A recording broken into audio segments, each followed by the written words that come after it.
ఆంధ్రప్రదేశ్ అభివృద్ధి దేశానికి ఆదర్శం అవ్వబోతుంది. త్వరలో మరొక 3 సంవత్సరాల్లో ఆంధ్రప్రదేశ్ దేశంలో #1 అవ్వబోతుందని చెప్పేసి సాక్షాత్తు ప్రధానమంత్రి గారు ప్రశంసిస్తున్నారు. నిపుణులు ప్రశంసిస్తున్నారు. విదేశాల పెట్టుబడిదారులు అందరూ ఆహ్వానిస్తున్నారు. ప్రపంచంలో తెలుగు వారందరూ కూడా గౌరవపడుతున్నారు.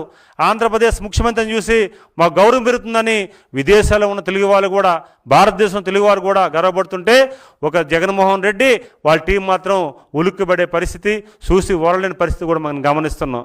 మీరు కూడా తెలుగువారే, రండి, గౌరవించండి. పక్క రాష్ట్రాల్లో చాలామంది ప్రతిపక్ష నాయకులు ఉన్నారు, ప్రతిపక్ష పార్టీలు ఉన్నాయి. ఏదైనా రాష్ట్ర అభివృద్ధి కావాలంటే అందరూ కలిసికట్టుకు వెళ్తున్నారు. ఈ రాష్ట్రం కోసం కూడా మీరు రండి.